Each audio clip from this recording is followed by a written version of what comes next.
안녕하세요. 잡시광입니다. 세계 최대 반도체 위탁 생산업체인 TSMC가 최근 대만 지진으로 받은 피해가 예상보다 훨씬 큰 것으로 알려지면서 글로벌 반도체 공급망 다변화에 대한 목소리가 커지고 있습니다. 세계 최대 반도체 수탁 생산업체인 TSMC가 지난 21일 대만에서 발생한 규모 6.4의 지진 영향으로 6만 장 이상의 웨이퍼가 손실을 입은 것으로 나타났습니다.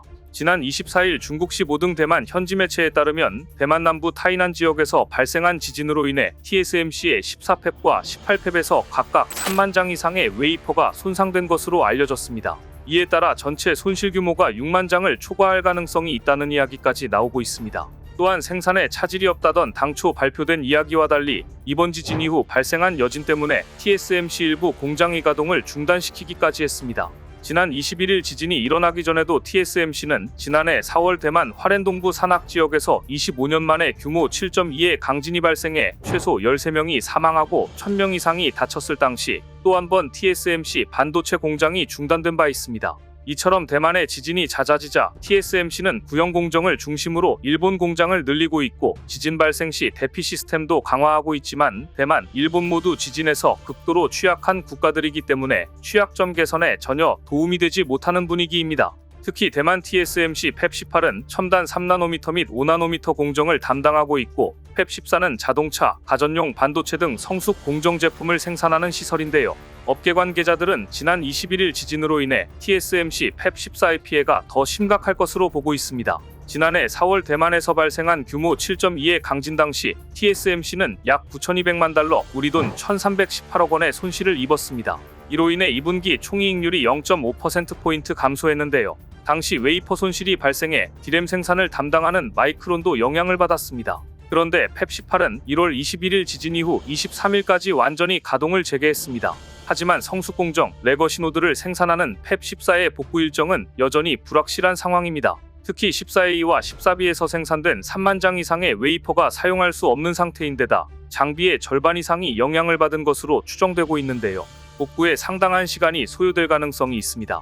뿐만 아니라 대만에서 대형 지진이 추가 발생할 수 있다는 분석까지 나오고 있어 TSMC를 불안하게 하고 있습니다.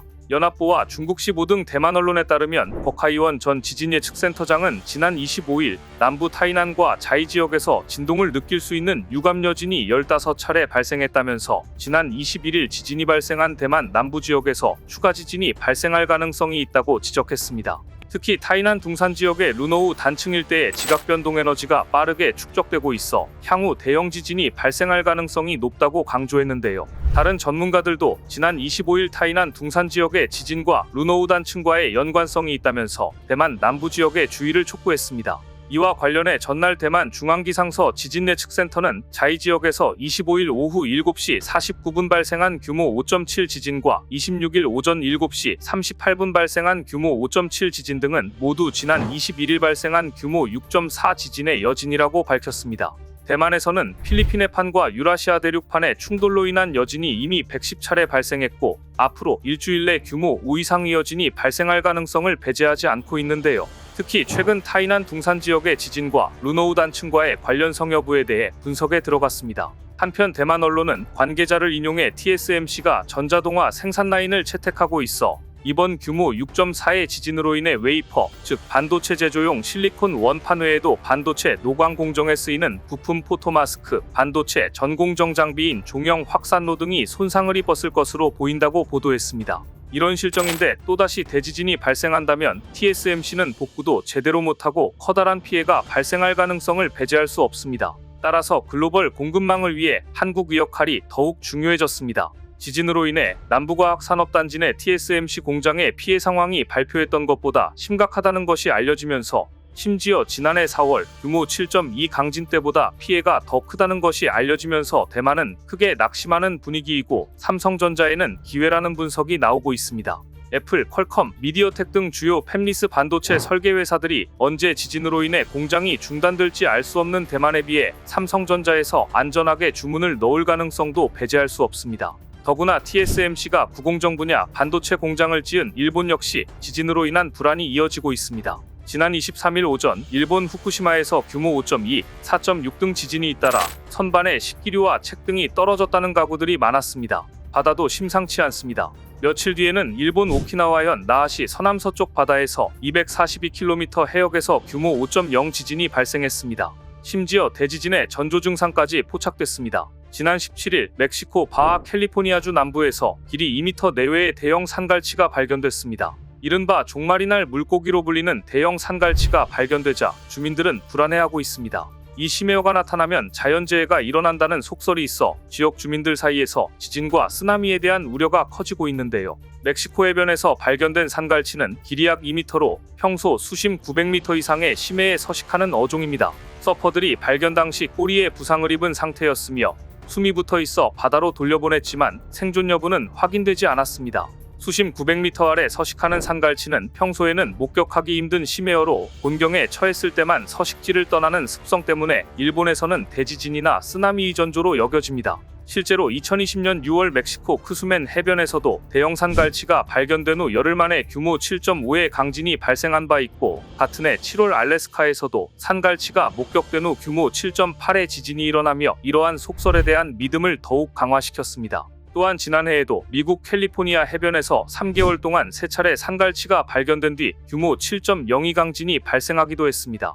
호주에서도 지난해 말 머리가 말과 닮은 거대한 산갈치가 잡혀 화제를 모았고, 국내에서는 2022년 8월 길이 2m에 달하는 산갈치가 처음으로 발견되며 관심을 끌었습니다. 하지만 일본 도카이대와 시즈오카 연립대 연구팀은 1928년부터 2011년까지의 데이터를 분석한 결과 산갈치와 지진 발생 간의 연관성을 찾지 못했다고 밝혔습니다. 또한 스크립스 해양학연구소는 최근 해양환경 변화, 적조현상, 개체수 증가 등이 산갈치의 빈번한 출현 원인일 가능성이 높다고 설명했는데요.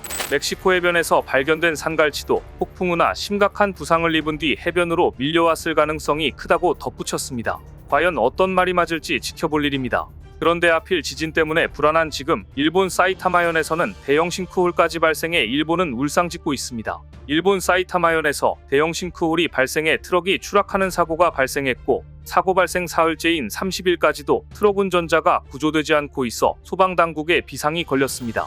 지난 28일 교차로에서 도로가 무너져 직경 약 10m, 깊이 약 10m 싱크홀이 발생했고, 사고 당시 트럭에는 74세 남성 운전자가 탑승해 있었습니다.